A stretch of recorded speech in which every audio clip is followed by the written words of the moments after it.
একটু সুযোগ পেলেই তারা চলে যাবে ইংল্যান্ডের সেই ওয়েলসে।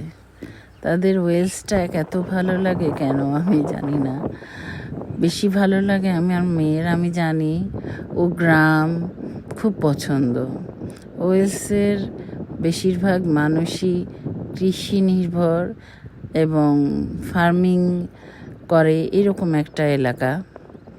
ইংল্যান্ডের একটা প্রান্ত, এখানে মনে হয় মানে বিশ্বের আরেক প্রান্ত, কেমন যেন আরেকটা সাইড একেবারে মেঘের সাথে মিশে গেছে।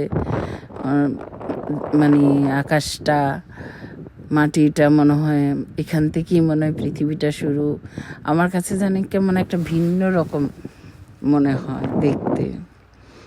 তো যাই হোক, এবার তারা গিয়েছে বেড়াতে, গিয়ে স্টার হলিডেতে যাও গেল বেচারারা, দেখে গিয়েই বৃষ্টি।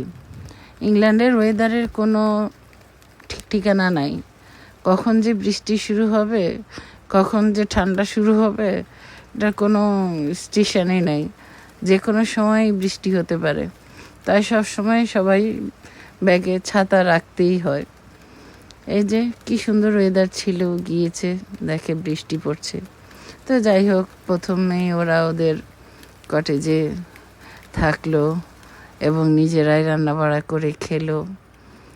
এখানে গিয়ে অর্গ্যানিক সব খাবার কিনবে আর নিজেরাই এসে রুমে রান্না করে খায়, সে এক ভিন্ন রকম অভিজ্ঞতা। আমার মেয়েটা আবার খুব হেল্পফুল, সব সময় ছোটোবেলা থেকে এখানে অনেক চ্যারিটিতে গিয়ে বিশেষ করে বয়স্ক লোকদের স্বেচ্ছায় কাজ করে দিয়ে আসতো।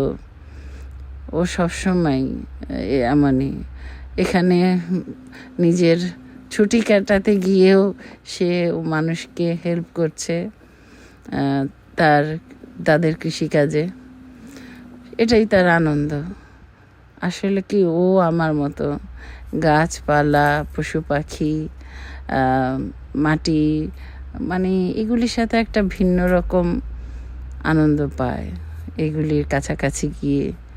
আমি যত দূরেই থাকি, যেমন এখনও আমি আমার গ্রামে খেতে ধান ডাল সব কিছু করানোর চেষ্টা করি, সবজি, ইভেন ছাদে বাগান করানোর চেষ্টা করি, কারণ এটা আমার শখ।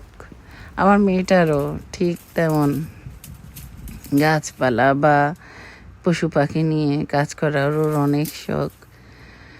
তো লন্ডনের ব্যস্ত জীবনে হয়ে ওঠে না, তাই যখনই সুযোগ পায় তখনই ছুটে যায় ওয়েলসের এই ফার্মিং প্লেসে। ওখানে গিয়ে কিছুটা সময় নিরিবিলি কাটিয়ে আসে, সুন্দরভাবে নিজের মনটাকে ফ্রেশ করে আসে। তার কাছে ওখানে গেলে অনেক ফ্রেশ লাগে এবং নিজেরাই কিনে বাজার সাজার করে খায় এবং ফ্রেশ হাওয়া নিয়ে আসে। তবে যত সুন্দরই হোক, আমার কাছে আমার বাংলাদেশের থেকে সুন্দর কোনো জায়গাই মনে হয় না। আমার মনে হয় আমাদের দেশটাই সবচেয়ে বেশি সুন্দর। পৃথিবীর যত সুন্দরই দেশ হোক, আমাদের দেশের নদী নালা ক্ষেত খামারের সৌন্দর্যের কাছে এগুলি আমার কাছে কিছুই মনে হয় না। আসলে এটা একটা টান, নিজের জন্মভূমির প্রতি মানুষের একটা আবেগ। সেই সবার যার যার জায়গা তার কাছে ভালো লাগে।